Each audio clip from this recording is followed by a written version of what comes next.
Assalamualaikum warahmatullahi wabarakatuh. Halo sedulur semuanya, apa kabar? Kembali lagi dengan kita dari di belakang kita suasana alam dan suara ayam berkokok. Ada Raya, ada Felis ikut buat konten. Ada anggota baru di konten kita, Lucil. Hari ini mau bahas apa Mas Lutfi biar gak kelamaan? Bahas syubhat ya, sedulur. Masih di buku yang sama ya teman-teman. Oke, langsung aja kali ya ke pertanyaan pertama biar gak kelamaan. Apa sih? Apakah syubhat itu haram? Silahkan dijelaskan. Baik sedulur semua, langsung saja ya. Jadi masih di buku ini Nabi tidak melakukan berarti haram. Kalau sedulur punya bukunya ini halaman 75 yang berjudul Syubhat bukan haram ya. Jadi di buku ini, di judul ini, subbab ini itu penulis menceritakan pengalamannya di beliau ketika mengisi kajian. Itu ada jamaah yang protes gitu kan, yang nggak terima dengan penjelasan beliau ketika mengisi kajian terkait dengan syubhat gitu. Jadi memang begini, jamaah itu protes gini, saya sayangkan nih perkataan Ustadz bahwa itu adalah perkara syubhat, padahal tadinya Ustadz bilang kalau Ustadz tidak pada posisi mengharamkan, tapi kenapa bilang syubhat? Karena kalau syubhat berarti kan haram. Kita semua di sini berarti melakukan dosa dong, karena itu haram. Jadi pemahaman jamaah ini itu menganggap syubhat itu sama dengan haram. Nah, padahal nggak seperti itu penjelasannya. Nanti ada hadisnya, memang hadisnya mengarah ke situ, cuman ada penjelasan rincinya gitu. Cuman tidak serta-merta syubhat itu haram. Gitu. Jadi jamaah ini wajar kalau marah-marah gitu. Kenapa? Karena dia taunya syubhat itu ya haram itu syubhat gitu ya. Jadi menganggap syubhat sama dengan haram, padahal nggak seperti itu. Nah, dasar hadisnya itu adalah ini ya dulu semua, ada potongan hadis saya bacakan. Waman waqa'a fis syubhat waqa'a fil haram. Barang siapa yang melakukan perkara syubhat berarti ia melakukan perkara haram. Ini hadis sahih, hadis riwayat Bukhari dan Muslim, muttafaqun alaih. Jadi jamaah tadi itu dia ini memahami secara tekstual saja bahwa yang namanya syubhat itu berarti sama dengan haram. Oleh karena itu, siapa saja yang melakukan sesuatu yang hukumnya masih syubhat berarti melakukan yang haram, dan karena itu pasti berdosa. Itu pemahaman tadi jamaah yang menganggap syubhat sama dengan haram. Padahal kata penulis, kalau kita teliti sebenarnya maksud hadisnya itu tidak seperti yang jamaah tadi duga gitu kan. Tapi memang penulis memberi permakluman lah, karena memang jamaah tadi itu memang awam ya dalam belajar agama, tidak expert lah bahasa seperti itu. Nah, di sini penulis menukil hadis utuh, tadi kan potongan, sekarang hadis utuhnya. Saya bacakan ya hadis utuhnya. Rasulullah sallallahu alaihi wasallam pernah bersabda, "Innal halal bayyin wa innal haram bayyin wa bainahuma umur mustabihat la ya'lamuhunna katsirun minan nas faman ittaqa syubuhat istabra li dinihi wa irbihi wa man waqa'a fi syubuhat waqa'a fil haram karra'i yar'a haulal hima yushiku an yarta'a fihi." Itu teks hadisnya yang utuh ya. Artinya gini, sesungguhnya yang halal itu telah jelas dan yang haram pun telah jelas pula, sedangkan di antaranya ada perkara yang samar-samar atau syubhat yang kebanyakan manusia tidak mengetahui hukumnya. Barang siapa yang menghindari perkara samar-samar atau syubhat, maka ia telah membersihkan agama dan kehormatannya. Dan barang siapa yang jatuh ke dalam perkara yang samar-samar, maka ia telah jatuh ke dalam perkara yang haram. ibarat penggembala yang berada di dekat pagar larangan milik orang lain dan dikhawatirkan ia akan masuk ke dalamnya. Itu arti dari teks hadis yang utuh terkait syubhat. Balik ke ya Lore. Oke, lanjut ke pertanyaan kedua. Jadi bagaimana sih pembagian hukum terkait hadis syubhat tersebut akan dijelaskan. Jadi begini loh, dalam hadis ini itu terkandung 3 hukum. Hukum apa? Ya hukum ini ada halal, ada haram, ada syubhat. Jadi syubhat ini termasuk hukum yang ketiga, bukan masuk ke dalam haram gitu ya. Di sini dijelaskan secara jelas Nabi menerangkan bahwa suatu perkara itu ada 3 jenisnya, yaitu halal, haram, dan syubhat. Yang halal jelas karena memang berdasarkan dalil-dalil yang menunjukkan bahwa perkara ini benar-benar halal dan sulit dibantah kehalalannya, seperti makan, minum, berjalan, tidur, dan sebagainya. Ada juga nih perkara yang haram karena memang jelas dalil keharamannya dan sulit sekali, bahkan tidak bisa dibantah gitu. Seperti contohnya apa? Keharaman mencuri, berzina, riba, minum khamr, dan sebagainya. Nah, yang ketiga ini baru jenis yang ketiga, yaitu syubhat, yaitu perkara yang memang masih dalam ranah ketidakjelasan antara halal atau haram, masih samar-samar gitu kan. Ini haram apa halal sih nggak tahu minannya. Nah, itu masuk dalam syubhat itu kan, karena belum jelas nih hukumnya gitu. Tidak bisa dikatakan halal karena berbau haram, namun tidak bisa juga disebut haram karena ketidakjelasan atau tidak ditemukan dalil pengharamannya. Sampai sini jelas ya bahwa sesungguhnya hukum syubhat itu bukanlah perkara haram itu sendiri. Kalau memang itu haram, lalu buat apa Nabi membaginya menjadi 3 jenis dalam hadis ini ya? Kalau memang syubhat itu haram, kenapa Nabi membagi 3 jenis hukum dalam hadis itu tadi? Ada halal, ada haram, ada syubhat gitu. Kenapa nggak langsung halal haram saja gitu maksudnya? Kenapa Nabi tidak langsung mengatakan bahwa syubhat itu bagian dari haram misalkan? Nah, dari pembagian Nabi tadi menunjukkan bahwa setiap bagian itu tidaklah sama dengan bagian yang lain. Pembagian itu mengindikasikan perbedaan masing-masing bagian. Jadi halal ada sendiri, haram sendiri, syubhat juga sendiri. Nggak bisa dimasukkan ke dalam haram. Itu ya lor ya. Silahkan komen kalau sedulur punya pendapat yang lain. Kembali ke host. Oke, lanjut ke pertanyaan yang ketiga. Bagaimana penjelasan Imam Nawawi terkait tentang hadis syubhat? Silahkan dijelaskan. Nah ini intinya ini adalah penjelasan Imam An-Nawawi, seorang ulama besar gitu kan, menjelaskan hadis ini dalam kitabnya apa? Kitab Syarhul Muslim, Syarhul Muslim, kitab Sahih Muslim disyarah. Nah, beliau mengatakan bahwa perkara syubhat itu ialah perkara yang relatif. Relatif nih, kata Imam Nawawi, relatif buat itu. Kenapa? Karena bisa jadi hukum syubhat berlaku hanya untuk orang tertentu, namun bisa jadi hukumnya amat jelas dan tidak syubhat bagi orang lain. Nah, dalam teks hadis tadi itu disebutkan potongannya, la ya'lamuhunna katsirun minan nas gitu. Sedangkan diantaranya ada perkara yang samar-samar yang kebanyakan manusia tidak mengetahui hukumnya. Itu potongan hadisnya tadi. Nah, teks hadis tersebut menurut Imam Nawawi mengisyaratkan bahwa perkara syubhat itu untuk orang awam yang memang tidak mengetahui hukum agama. Sedangkan di mata para fuqaha dan ulama yang ilmunya mendalam, pada hakikatnya perkara yang hukumnya syubhat itu malah nyaris tidak ada. Nah, ini jelas ya. Jadi syubhat itu ternyata untuk orang awam. Karena apa? Karena orang awam itu tidak tahu hukum.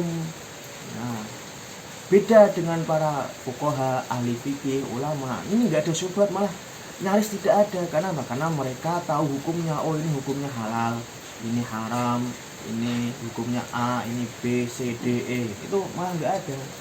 Karena bedanya orang berilmu dengan orang yang tidak berilmu. Nah, menurut Imam Nawawi, syubhat ini hanya untuk orang awam, karena orang awam tidak tahu hukumnya, tidak tahu ini hukumnya halal apa haram. Dia masih di tengah-tengah, masih bingung ini hukumnya haram apa halal ya. Itu orang awam karena emang nggak tahu ilmunya gitu kan. Belum belajar, belum meneliti. Kalau ulama, fuqaha, ahli fikih itu tahu hukumnya, sehingga nyaris tidak ada hukumnya syubhat. Dengar ya. Nah, kenapa gitu kan? Ini alasannya. Karena yang namanya ulama sudah pasti punya ilmu yang mendalam dan sangat mengetahui bagaimana cara mengambil sebuah kesimpulan hukum pada sesuatu yang memang tidak ada nas secara langsung. Para ulama bisa menggunakan metode qiyas, istishab atau sumber hukum lainnya. Jadi perkara yang buat orang awam jatuhnya syubhat, bagi orang alim menjadi tidak syubhat, alias tidak ada samar-samar lagi. Hal itu semata-mata karena kedalaman ilmu agama yang mereka kuasai. Ini dijelaskan oleh Imam Nawawi dalam Syarah Sahih Muslim halaman 11, juz 11 halaman 27. Ya. Jadi memang perkara syubhat itu hanya perkara subjektif yang bisa saja hilang. Seseorang ketika baru saja berhadapan dengan sebuah perkara yang samar-samar dan ia tidak tahu apa hukumnya, ini menjadi syubhat. Tapi ketika ia mulai belajar atau meminta petunjuk dari seorang ulama atas hukum perkara tersebut, yang awalnya samar-samar menjadi tidak rancu lagi dan hilang kesyubhatannya karena ia telah mengetahui hukumnya, entah itu jadi yang haram atau jadi yang halal. Jadi memang syubhat itu tidak baku dan bisa hilang. Jadi memang perkara syubhat ini adalah perkara subjektif, tergantung dari ilmu yang kita punya. Misalkan ada sebuah perkara, nah kita belum tahu nih hukumnya apa. Misalkan hukum makan katak atau kodok misalkan, ini hukumnya apa? Karena hewan ini hidup di dua alam, ya di air tawar, ya di air laut gitu kan. Itu gimana hukumnya makan katak gitu? Itu kan kalau bagi orang awam yang nggak tahu hukumnya, itu ya syubhat. Ini jangan-jangan haram nih, ada yang bilang halal nih, yang benar yang mana? Kita kan nggak tahu. Tapi bagi para ulama, ahli fikih, fuqaha itu sudah tahu ini hukumnya apa, makan katak yang hidup di dua alam, apakah haram, apakah halal, itu tahu ulama. Itu hanya bagi ulama ya, bagi orang yang mendalam ilmunya agamanya. Jadi bagi orang awam maka itu perkara yang syubhat karena memang tidak tahu hukumnya. Jadi perkara tahu dan tidak tahu. Jadi ini perkara subjektif. Setiap orang beda-beda, ada yang tahu, ada yang nggak tahu. Yang nggak tahu bilang syubhat, yang tahu ya bilang ini haram atau halal. Itu saja ya saudara. Intinya seperti itu. Terus bagaimana? Nah, tadi ada hadis yang mengatakan waman waqa'a fi syubhat waqa'a fil haram. Benarkah orang yang melakukan syubhat itu melakukan keharaman? Jadi berdasarkan hadis tadi, waman waqa'a fi syubhat waqa'a fil haram, barang siapa yang melakukan perkara syubhat berarti ia melakukan perkara yang haram. Itu gimana nih penjelasannya? Nah, ini Imam Nawawi menjelaskan secara rinci ya. Silakan didengarkan baik-baik ya bagi sedulur yang masih ragu atau masih bingung dengan hukum syubhat. Ini penjelasan Imam Nawawi. Jadi menurut beliau, potongan hadis tadi itu ada dua makna. Yang pertama adalah seseorang melakukan perbuatan yang hukumnya syubhat secara terus-menerus, walaupun dia tidak tahu hukumnya. Ini yang jadi haram. Jadi ada orang awam nih melakukan perbuatan yang itu hukumnya syubhat, tapi bukan sekali dua kali, terus menerus itu kan, terus menerus. Hampir setiap ada perkara syubhat, dia melakukan itu terus menerus. Nah, padahal dia tidak tahu hukumnya, dia asal melakukan aja perbuatan yang hukumnya syubhat secara terus menerus berkesinambungan. Nah, ini bisa jadi ini hukumnya haram. Nah, itu menurut Imam Nawawi, karena orang tadi melakukan perbuatan syubhat secara terus menerus berkesinambungan, istiqomah, konsisten gitu kan, ini ya jadi haram gitu kan, karena dia melakukan sesuatu yang tidak tahu hukumnya, padahal itu ranahnya syubhat gitu. Itu makna pertama. Makna kedua adalah seseorang yang terbiasa menggampangkan dalam melakukan sesuatu yang statusnya syubhat, akhirnya ia terbiasa melakukan. Kalau sudah terbiasa melakukan yang syubhat, ia akan terus melakukan syubhat-syubhat yang lain. Dan sifatnya yang menggampangkan ini membuat setan lebih mudah untuk menggodanya, dan akhirnya ia juga akan terbiasa melakukan yang haram tanpa ada rasa bersalah dan malu. Karena sudah berani melakukan yang syubhat, yang haram pun menjadi biasa dan tidak risih lagi untuk melakukannya. Nah, yang kedua ini, maknanya yang kedua adalah ada orang yang terlalu menggampangkan dengan urusan dan perkara yang hukumnya masih syubhat, sehingga dia terus nih melakukan kebiasaan-kebiasaan itu. Jadi makna yang kedua ini adalah dia dia terlalu menggampangkan perkara dan urusan yang hukumnya masih syubhat, sehingga dia terbiasa nih melakukan perbuatan-perbuatan itu terus menerus. Bahkan tidak hanya satu, dia melakukan banyak perbuatan syubhat-syubhat yang lain juga. Karena terbiasa dan merasa menggampangkan gitu ya, maka setan pun gampang nih untuk menggodanya untuk masuk ke dalam perkara yang haram gitu kan. Perkara syubhat aja sudah terbiasa, bahkan tidak merasa malu, tidak merasa bersalah, maka dikhawatirkan dia juga melakukan perkara yang haram gitu kan. Sehingga dia melakukan perkara yang haram itu tidak merasa bersalah, tidak merasa malu gitu kan. Karena dia sudah terbiasa melakukan perbuatan syubhat, bahkan menggampangkan. Nah, ini yang dimaksud dengan dia akan masuk ke dalam jurang keharaman karena terbiasa menggampangkan melakukan perbuatan syubhat ya, itu. Ini dijelaskan oleh Imam Nawawi di dalam kitabnya, kitab Syarah Sahih Muslim juz 11 halaman 29. Itu ya lor, silahkan kalau punya referensi yang lain komen di kolom komentar ya, silahkan, saya terbuka ini. Balik ke host ya. Atas penjelasan yang panjang tadi, dilanjut ya surat pertanyaannya selanjutnya, yaitu bagaimana penjelasan tadi kan penjelasan dari Imam Nawawi, sekarang penjelasan Imam Asy-Syan'ani terkait syubhat, bagaimana? Silahkan dijelaskan.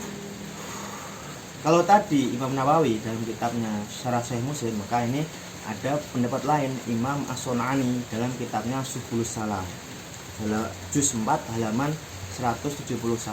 Beliau jadi kitab ini, kitab Subulus Salam itu adalah kitab syarah atau kitab penjelasan dari kitab hadis Bulughul Maram ya. Nah, beliau menjelaskan di dalam kitab ini bahwasanya yang dimaksud dengan pelaku syubhat itu jatuh kepada yang haram adalah orang yang melakukan syubhat biasanya sangat dekat dengan keharaman.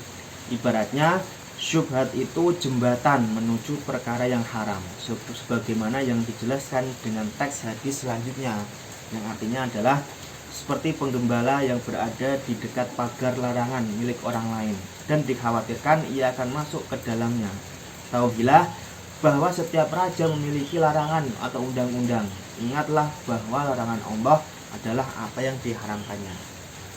Nah, logikanya kalau seseorang berani melakukan yang syubhat, bukan tidak mungkin dan sangat mungkin, bahkan ia berani melakukan yang haram gitu.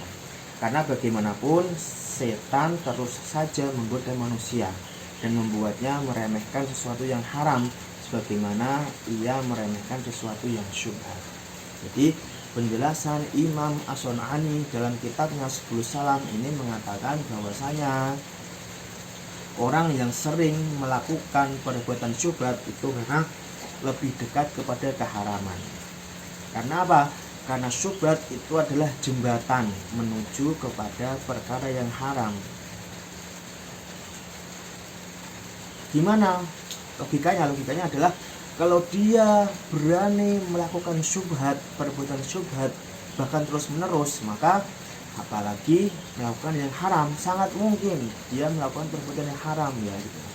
Jadi karena sering melakukan syubhat terus menerus, maka tidak sangat dimungkinkan, kemungkinan besar dia juga akan melakukan perbuatan yang haram. Jadi memang syubhat ini adalah jembatan untuk melakukan perbuatan yang haram. Gitu ya. Kembali ke host. Oke, ini pertanyaan terakhir nih di apa? Alangkah kok ya. Oke, pertanyaan terakhir nih, pertanyaan yang kelima. Bagaimana dampak dari meninggalkan syubhat? Silahkan dijelaskan. Jadi ada dampak yang besar nih terkait meninggalkan syubhat, apa? Yaitu bisa melembutkan hati seseorang. Jadi memang sebenarnya perkara syubhat ini lebih dekat ke perkara hati sebagai benteng iman dalam melakukan segala hal. Seberapa beranikah diri ini melakukan sesuatu yang memang meragukan kehalalannya, walaupun tidak ada dalil yang jelas atas keharamannya. Ujung-ujungnya melatih diri untuk lebih berhati-hati dalam bertindak, terlebih pada masalah syariah. Di ujung hadis ini yang tadi saya bacakan dijelaskan bagaimana kerasnya hati kita jika terus-menerus berani melakukan perkara yang syubhat atau samar-samar hukumnya. Dengan terus-menerus menahan diri bersikap warok dan tidak menenggelamkan diri ke dalam sesuatu yang masih sangat rancu, itu semakin memupuk kekuatan iman dalam diri kita. Tentu kita masih ingat bagaimana para ulama salaf sangat takut dengan perkara yang syubhat. Dalam sebuah riwayat diceritakan bahwa Imam Abu Hanifah menolak untuk memakan daging selama beberapa tahun. Alasannya bukan karena takut kolesterol atau darah tinggi, juga bukan karena bokek atau tidak punya uang untuk beli sate gitu kan. Dan beliau juga tidak pecicilan bikin fatwa haramnya makan daging kambing. Ternyata alasannya sederhana sekali. Beliau tidak makan kambing, tidak makan daging kambing cuma karena tahu bahwa kambing tetangganya hilang. Maka beliau khawatir, takut kalau sampai makan daging dari kambing hilang milik tetangganya itu. Bagaimana dengan kita? Suara itukah kita saat ini?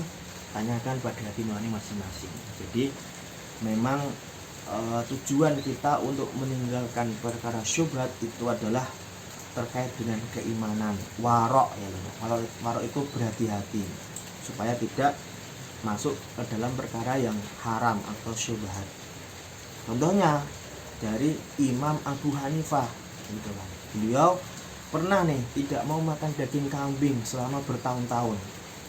Bukan karena takut kolesterol, bukan karena takut darah tinggi, atau bukan karena beliau punya fatwa haram makan daging kambing, atau bukan karena beliau nggak kuat beli sate gitu misalkan ya.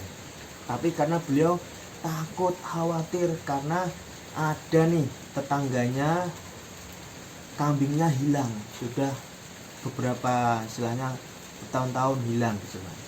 Nah beliau takut jangan-jangan nanti kalau dia beli daging kambing itu kambing tetangganya yang hilang tadi itu kan. Jangan-jangan ketika dia beli sate itu adalah kambing dari tetangganya tadi yang hilang. Nah beliau setakut itu loh, khawatir kalau dia nanti makan daging kambing dari tetangganya karena tetangganya punya kambing hilang gitu kan. Itu sifat warok yang dimiliki oleh para ulama terdahulu, ulama salaf ini ya. Sikap kehati-hatian untuk supaya iman kita tuh selalu was-was lah gitu. Oh ini jangan-jangan haram, ini jangan-jangan syubhat. Nah beliau sampai seperti itu loh. Bagaimana dengan kita sekarang gitu? Kita bodo amat gitu kan, mau daging mau kambing tetangga hilang, mau apa yang penting mau beli sate ya beli sate gitu ya, makan daging ya makan daging, bodo amat gitu kan. Kita sekarang seperti itu, bodo amat. Jadi sudah hampir hilang sifat warok dalam diri kita masing-masing. Karena kita tadi sudah tertutup oleh duniawi dan sebagainya. Itu pelajaran penting dari judul ini, bahwasanya memang jangan sampai kita terjatuh ke dalam perkara syubhat yang itu nanti bisa menjadi jembatan menuju perkara yang haram jika kita lakukan terus menerus, bahkan sampai tidak tahu hukumnya. Benar ya? Silahkan sedulur semua bisa komen, diskusi di kolom komen. Apakah setuju dengan pendapat ini atau tidak? Silahkan komen ya. Itu saja ya Lora, kembali ke host. Oke teman-teman, begitu penjelasan dari Mas Lutfi yang sudah panjang lebar. Kita akhiri dulu ya sesi kali ini. Terima kasih atas perhatiannya.